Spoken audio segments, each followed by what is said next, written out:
Hey guys, Scott here with Trilogy Talk, and we are here on Trilogy Not So live episode number 11.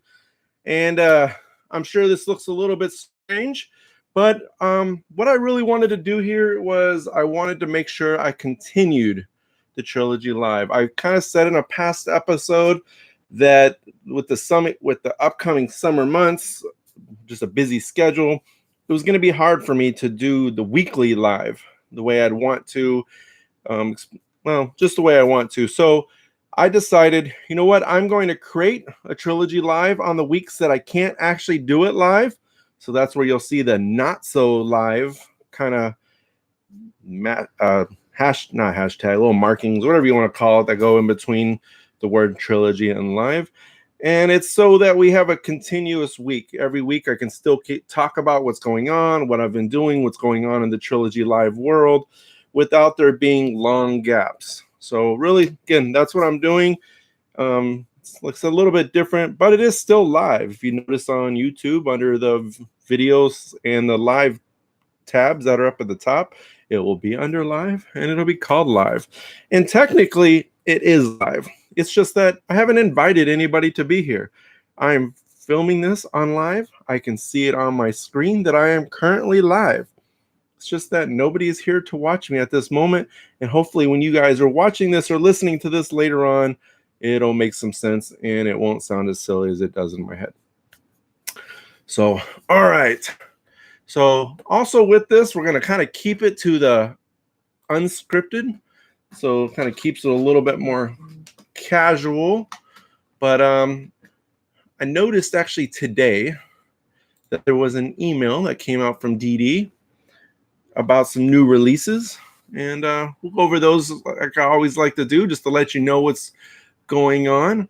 But if you have not seen yet, DD released kind of a remake of their cadet and their trooper bag, and it looks like they're getting ready to do some kind of starter set with it, but they improved on both those bags. I have currently used the trooper bag. I actually use it as my camera bag, but I really like it because it's really lightweight. It kind of collapses a little bit if you put too much weight into it, but for the purpose, for the price of that bag, which is both are very inexpensive, you're getting what you pay for. But on these new ones, they've increased the quality, they've increased the sturdiness a little bit of them, added a few little features to them to make them a better product. So anyways, those are out. If you haven't seen those are great for secondary bags. They're good for travel bags. They're good for your kids. They're good for rounds that you're just I was going to say rounds that you don't carry as much in, but really even that's not true. I mean, I noticed like Johnny McRae, I've seen Paige Bjerkes, they use it as their normal tournament bag. So there's nothing wrong with the bags whatsoever. And I think for the most part, they like them because they're lighter. And I've used it again for the camera bag because it is lighter. So, but there is an Emax Signature Prime Warden. For those who have been playing a long time, Eric McCabe has these Signature Series discs, or really not a series. It's just he puts his signature on a hot stamp every once in a while. But he doesn't do it a ton, so it's kind of I don't know, in my mind, an older school feel, because it's something he used to also do when he was with Discraft prior to DD becoming a manufacturer. So anyways, I like to see what he can do with that, and so he has put that on a Prime Warden, it looks like. Just making sure it wasn't put on anything else. And then also, and those are out as of July 12th, so those aren't out yet. But at least the retail release date is July 12th. Your local retailer very well may have gotten those earlier, or may get those earlier. But if you are a Prime Warden thrower, it'll be another unique disc to have in your bag.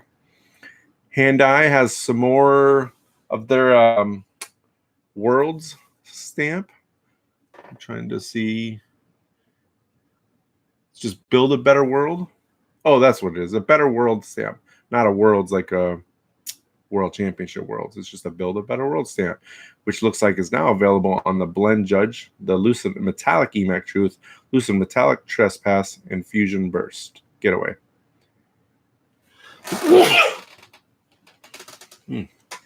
Excuse me for that. Oh man, I'm sorry. My sinuses have been going a little bit crazy. So, and there's some new apparel that's come out. It looks like a DD shirt, a Latitude shirt, and the West Side shirt. I see a lot of people are always looking for West Side apparel, so it's nice to see that that is on there. For those people, I like the Latitude, and then of course the DD ones are always pretty cool. But if you get a chance, check those out. Like I said, it looks like they're all available ultimately now, except for the Prime Warden with the EMAX stamp, which won't be available until July 12th. So, all right, where are we at with my, as always, I got my list. I talked about the Not So Live, TD 101. I talked about it in the last episode that I've been working on a third installment, which was in mental preparation, physical preparation, using the tag. I use the motto tagline is always wait on the player, never make the player wait on you.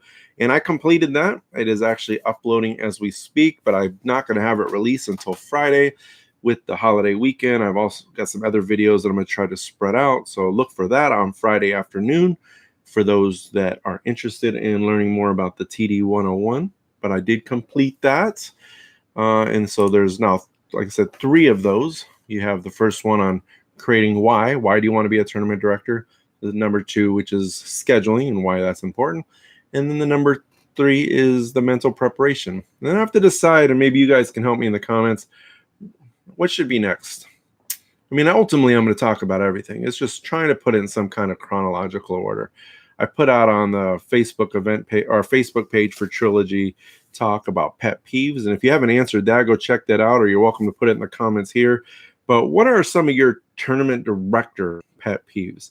Not things like, I don't like that the course was set up too short or too long. I don't like that the payout wasn't good. You know, it's more of what are things that a tournament director should be doing but doesn't do.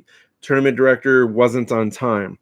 One of my personal pet peeves is when you go to get your scorecard, they have the score point up. You got your 3, 4, 5 cards that you're playing with, or players you're playing with. They give you a scorecard and it's blank, and then you have to fill in all those names. Where I, as a tournament director, I know how easy it is to do that, but it's not done. Just things like that, and those are things that I want to gather all of that information, and I want to be able to talk about it. I want to be able to inform tournament directors and also inform myself on how to be a better tournament director with that information. But obviously, the more tools, more things that I can get that tells me that stuff, then yeah, that's going to help me out in a long way. So again, what are some of your pet peeves as a player that a tournament director doesn't do? And I mean, really whatever you want, even if I don't think it's necessarily a pet peeve, like things like courses are too short, too long, but it's really not a pet peeve if you knew about it going into the tournament. But it could be that the pet peeve is the tournament director didn't tell you anything about the course. You got there with the expectation that it was going to be short and it was long, or vice versa. But if the tournament director says it before you sign up or before the day of the tournament, you've kind of accepted that that's what they're going to do. So it really can't, in my mind, it's really not a pet peeve. It's something you've accepted. It doesn't mean you have to like it, but either way, in the comments, put it down, but let me know so we can talk about it. We can create videos about it. But otherwise, I still have things to do. Like I'm going to talk about the finances. I'm going to talk about the day of activity. I'm going to talk about the course preparation. Now it's just deciding what I want that 4th segment to be. What's next? What are you waiting? What information are you looking to get out of the TD 101? And maybe that'll help me decide which direction I want to take those videos in next. If you haven't been watching, I've been doing the Dynamic Journey. Dynamic Journey has been a list of the different dynamic discs molds as they've been released. And right now, I think I am getting ready to do disc number 7, which is the Warden.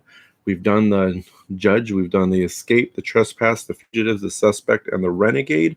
Those were the first 6 releases, and then the Warden. And I've kind of gone back and forth, and on Instagram I've been posting them, but I've also been posting all the photos on the Trilogy Talk Facebook page. Under the photos, there's an album there called Dynamic Journey, and it's got the list, and it's got the release dates, and that's actually really the point. Is it's not even following a chronological order per se. It's about educating.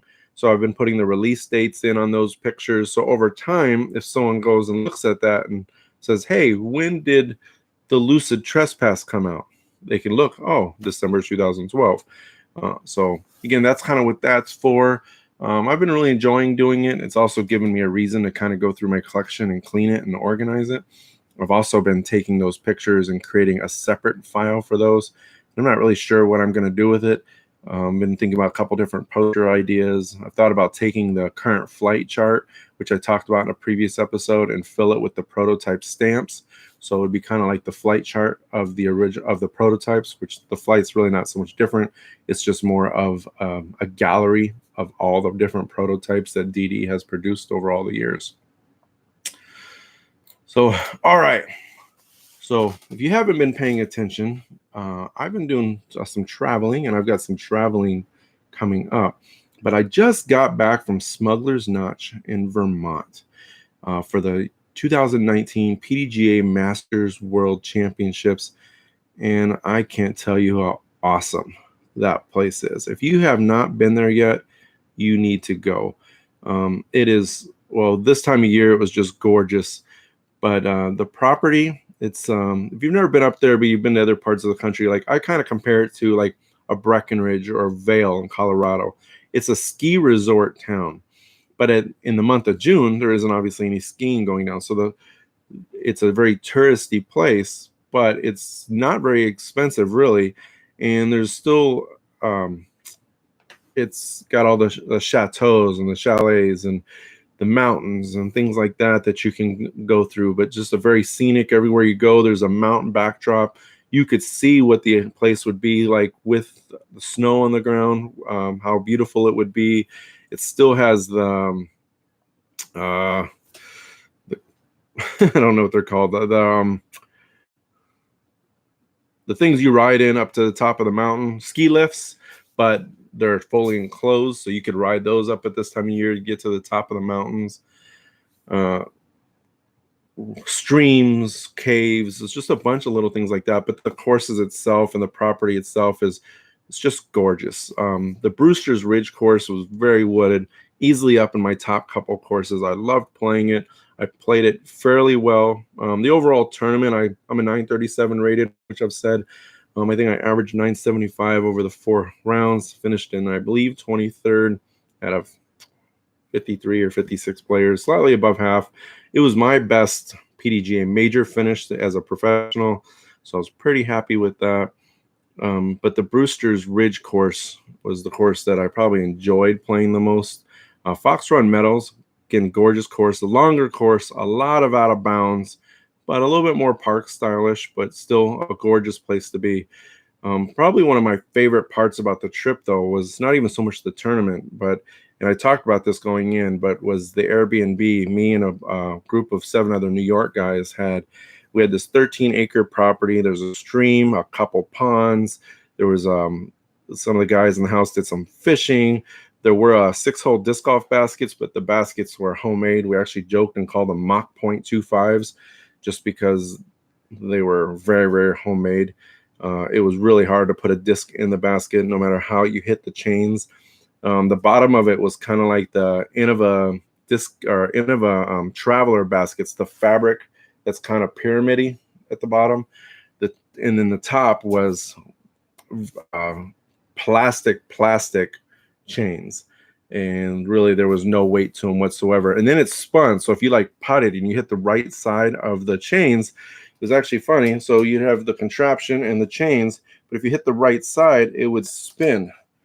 So then the disc would go right through. It wouldn't even go through. It would just spin along with the discs and kick out. But yeah, gorgeous time. I'm trying to think of what else. I got to follow Johnny McCrae. Johnny McCrae stayed with us. Him and Jen. Jen was actually pretty sick most of the week, a lot of sinus issues. Johnny, at the beginning, looked like he was going to drop out. Matter of fact, when we got there, he had talked about, he actually got one of the phone number to one of the guys we were staying with to get him to pick him up like 20 minutes before his round started. And he decided to go ahead and try it, at least do as far as he can. And he finished in 3rd. He was actually in 1st after the 2nd round. He had a hot round there at the Fox Run Meadows course. But overall, he did very good. And he actually struggled pretty good. He was he was sick also during the week. So for being sick, I think he played very well. Kevin Gleason, who's also a Latitude 64 player, struggled a little bit at the very beginning, but managed to work his way back up to 15th place, made the semifinals. It was fun getting to watch him. Then there were a lot of other team players. There's Natalie. I don't know how to pronounce her last name, but from Switzerland. I got to talk to her a few times over there and got to watch her. She struggled a little bit at the end, played pretty solid. She was actually leading after round one, ultimately losing to Elaine King, which if you're going to lose to somebody, I mean, there's nobody really better to lose to than the most decorated woman in disc golf history. So got to meet her. Great girl. It's a lot of fun to talk to. It's fun to watch her play.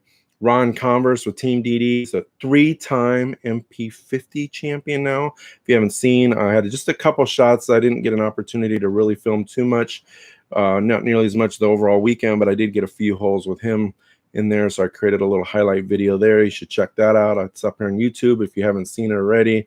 I have one with Jonathan Ray just on the 18th hole, but he had a really good 18th hole at Fox Run Meadow. Getting a 3 on the par 4, but just perfectly executed for pretty much a drop-in 3. It was great to see that. But speaking of that, so I went to Worlds to play.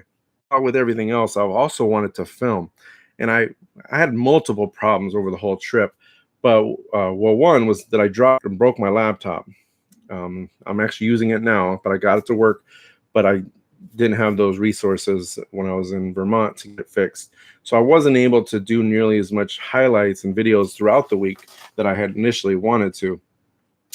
But the schedule that I kind of learned when I usually play in a tournament, I'm playing age protected and I'm trying to film pros. Usually I play early enough, the pros play way in the afternoon, that I have an hours of gap in between that I can still play and still get over there and film, at least film a chunk of the holes if I can't film all of them. Well, the way these courses were set up is hole 1, 1, 2, 3 ultimately were close to Tournament Central, but after that, they were pretty far out.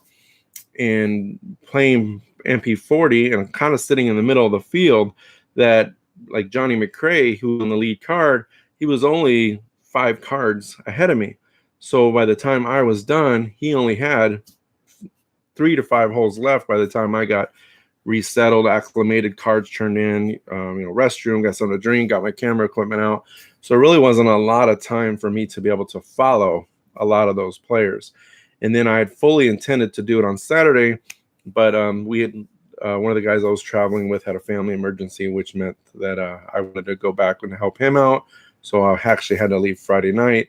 I would have stayed Saturday if I had qualified for the semifinals. I actually missed the cash by 1 stroke, but I missed the semifinals by 3 strokes. But because I did not qualify, he did not qualify. We went ahead and left Friday so he could do his family stuff that he needed to do. But it was so close to making the semifinals. I had a good run. It was on that last run on the Fox Meadow Runs course. The day before, I went, I think it was 4-2-4 on 16, 17, 18. Well, on the last day, I overall beat my round from the previous one by, I don't remember, it's 4 or 5 strokes, but I went 5-5-4. So I lost 4 strokes comparison to the other one while still shooting overall better. So that was just that one round. And then on my third round, it was almost the same thing. It was actually my highest rated round of the tournament. I shot 999 rated round. I was like, can't give me one more point. Give me that 1,000. Come on, people. But the same thing on 17 and 18, I was on the wood chips for a 3. I just grip locked my putt. I ended up taking a 5. And then on 18, I was 20 feet into the circle, splashed out right on the chain. So I kind of feel like there's 3 strokes ultimately I potentially could have had there. I'm also a believer, if I'm going to nitpick score, everybody else could do the same thing. So who knows where you would finish, but I can only relate to my own score. So I kind of break those 2 holes apart. And I guess I feel like that's the amateur. That's the 937 rated in me still, is the inconsistency. Even during those rounds, I shot well for the first 15 holes of every round. And there were just minor mistakes there at the end, but it was enough to cost me getting into that semifinals, getting into the cash. But it also kind of reminded me that consistency, I need to learn that consistency. And it's not that I think players can do things that I can't. It's just that they do it without messing up. And I worked really hard to get where I was, and I was very happy with that. But anyways, that was on my play. That was kind of about my whole filming, but I did get a little bit done. I'm actually thinking of going to Peoria here in August because I don't have that week anything going on. I've thought about playing initially, but after seeing the struggle with Masters Worlds, I was like, I might go down there just to do some filming. I want to keep working on some highlight videos. I want to keep working on just different videos of different sorts to be able to provide for you guys. So that stuff is coming up. There's a few other events that are coming up, but I've got actually quite a bit of traveling going on. I'm leaving for Phoenix, Arizona tomorrow to see my daughter. When I come back, I may be going to Wisconsin up for the Silver Cup. Again, I'm not even sure if I'm going to play that just yet. There's a few spots left. I should probably decide that really soon. And then right after I come back from that, I'm going to Branson, Missouri to do family stuff. So I've got quite a bit of things. And then like 2 weeks later after that, maybe 3 weeks, I have my Midwest Amateur Championships tournament to run. And then there's the Peoria Master or World Championships. So it seems like during this summer, there's a lot going on. Again, kind of why I'm doing the not so live right now when I can't do live, so I can keep a continuous going on every week. So, but it is a short. I don't have the chats to go through. Just a couple things I'm going to finish out here real quick. I'm still trying to get to that YouTube 1,000 subscribers so I can do YouTube lives on the road, YouTube live when I'm on the mobile. YouTube doesn't really consider you a legitimate media source until you get to that 1,000 subscribers.